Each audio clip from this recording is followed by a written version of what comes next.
Hi everyone, this is our channel Around My Story. Please like, share and subscribe. Maman de substitution, un titre intriguant, n'est-ce pas? J'avoue, je ne m'attendais pas à devenir maman à un si jeune âge. Mais les circonstances déterminent souvent le chemin que nous devons prendre pour nous-mêmes. C'est grâce à ma mère que j'ai fait ce choix. Mais gardez votre jugement pour la fin. Attendez d'entendre mon histoire. Je m'appelle Rita et j'ai 17 ans. J'étais heureuse de vivre avec ma famille. Mon père était médecin, ma mère était femme au foyer, j'avais deux petites sœurs, Carla et Sarah, et nous vivions dans un quartier agréable et tranquille. Notre maison était toujours remplie de joie et de rire. Mon père était un père formidable et ma mère était une mère fantastique.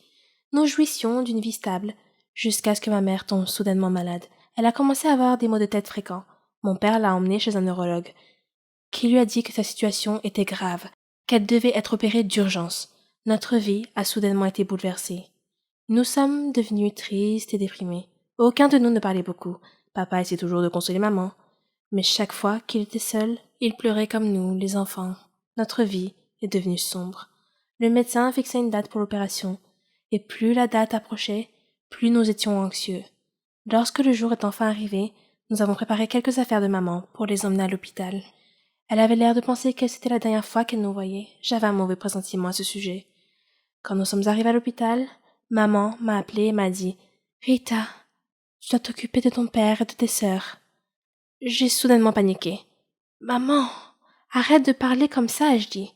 Tu vas guérir et revenir à la maison. » Elle mit sa main sur ma bouche et dit « Bien sûr que je reviendrai, mais tu dois t'occuper d'eux en mon absence. Tu feras ça pour moi ?» Je pleurais, mais j'ai essayé de me calmer et j'ai hoché la tête. Puis le docteur l'a appelée. Elle a serré tout le monde dans ses bras, puis est entrée dans la salle d'opération pour être opérée. Nous avons attendu à l'extérieur de la salle, inquiets. Après un court moment, le médecin est sorti et a appelé mon père rapidement. J'ai su ce qui s'était passé en voyant l'expression du visage du médecin. Mon père est revenu quelques minutes plus tard et nous a regardés. Nous pleurions et il nous a pris dans ses bras. Notre vie est tombée dans une routine misérable et ennuyeuse. Mon père et mes sœurs étaient toujours tristes et je faisais de mon mieux pour essayer de m'occuper d'eux. Un jour, mon père m'a appelé auprès de lui et m'a dit « Tu sais combien je t'aime. Vous tous. » Mais parfois, nous devons prendre des décisions difficiles. Je n'aimais pas ce que je venais d'entendre. Il a dit « Je vais devoir me remarier. » J'ai fait 2 pas en arrière et j'ai dit « Te remarier? Mais pourquoi ?» Et il m'a répondu « Nous avons besoin de quelqu'un qui prenne soin de nous. Je sais que personne ne peut prendre la place de ta mère, mais je n'ai pas attendu qu'il termine. » Et j'ai dit « Papa, je ne prendrai jamais la place de maman. Et personne ne le pourra jamais. Mais je ferai de mon mieux. Je ferai tout ce qu'elle faisait. Je suis assez âgée et responsable. Je peux m'en occuper. D'ailleurs, j'ai promis à maman que je le ferai. » Il m'a regardé intensément et a abandonné tout de suite l'idée de se remarier. Au début, il m'a été très difficile d'apprendre à faire tout le ménage et la cuisine, mais je m'y suis habituée petit à petit. J'ai cherché sur Internet des astuces pour rendre mon travail plus facile et plus efficace. J'ai demandé à mes sœurs de ne pas faire de dégâts à la maison et elles m'ont plus qu'aidée. Je leur achetais des cadeaux. Ma cuisine s'est améliorée après de nombreuses tentatives ratées. Lorsque j'étais fatiguée et que je voulais abandonner, je me souvenais du visage de ma mère, et cela me donnait la force de continuer. 10 ans plus tard, je suis toujours la maman de la maison. Papa ne s'est pas encore remarié. Mes sœurs ont grandi et se débrouillent bien dans leurs études. Notre appartement est toujours propre et nous sommes à nouveau heureux. La route a été longue, mais j'ai fait ce que je devais faire. Et je l'ai bien fait. Émilie et moi sommes devenues meilleures amies au cours de la première année de lycée. Nous sommes liés par notre amour du théâtre.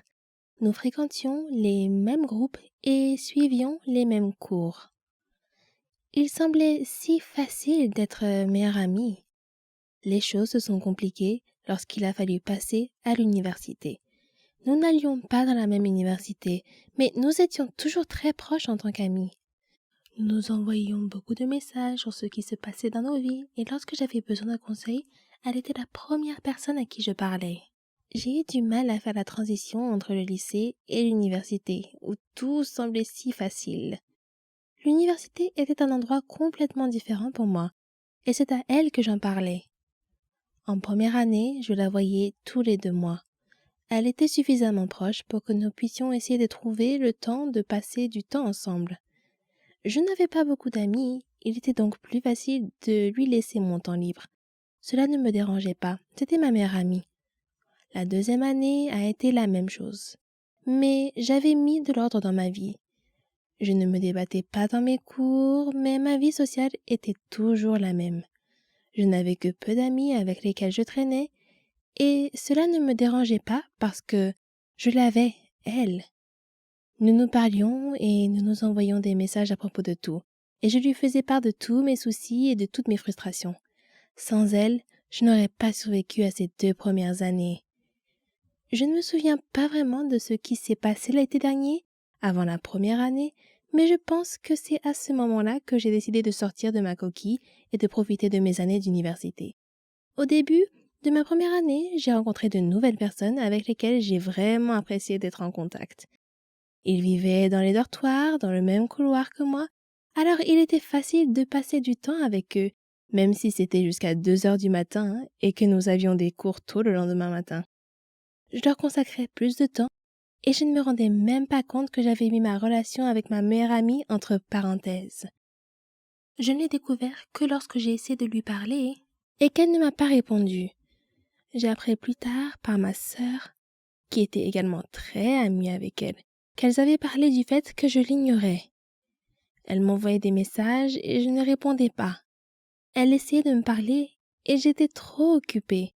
Je ne me souvenais pas avoir fait tout cela. Je pensais que j'étais assez constante et que je répondais toujours. Je m'étais attachée à mes nouveaux amis. Ils faisaient désormais partie de ma vie quotidienne et je l'avais inconsciemment remplacé. Les 2 derniers mois de notre amitié, j'avais essayé de lui parler et d'arranger les choses, mais en vain. C'était la fin du semestre, nous étions toutes les deux stressées par les examens et les problèmes familiaux et nous ne pouvions pas vraiment parler. Nous avons finalement parlé pendant les vacances d'hiver.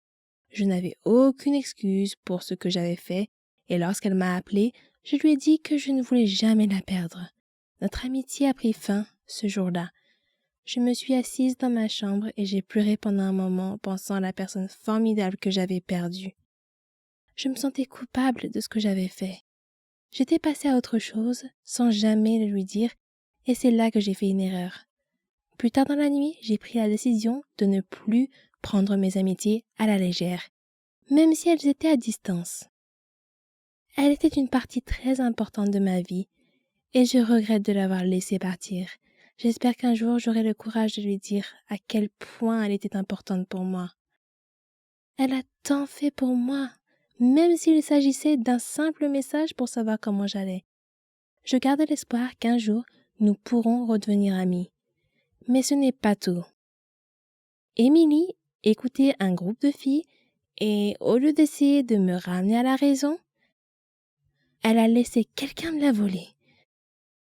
J'étais tellement prête à essayer d'arranger les choses, jusqu'à ce que j'entende sa version de l'histoire. Je tiens à lui dire un grand merci. Eh oui, j'ai été aigrie, très aigrie, quand j'ai découvert la vraie raison pour laquelle ma meilleure amie ne me parlait plus autant. J'étais en colère contre elle et je l'ai blâmée pour tout. Je l'ai blâmée pour les moments perdus avec elle, pour les souvenirs, et je regrettais tout. De l'argent à l'empreinte de vêtements, en passant par des choses simples comme aider à la maison, parce que tout cela n'était rien d'autre que du temps perdu. Je t'en veux, Émilie.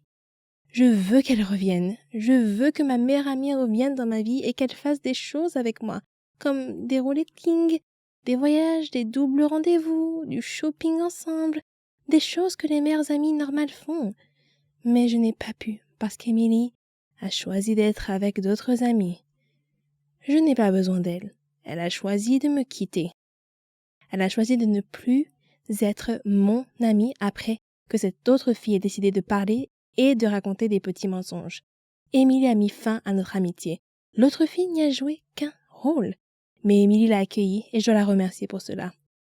C'est cruel de faire cela à un être humain. Les êtres humains doivent se sentir désirés, ce qui n'est pas le cas.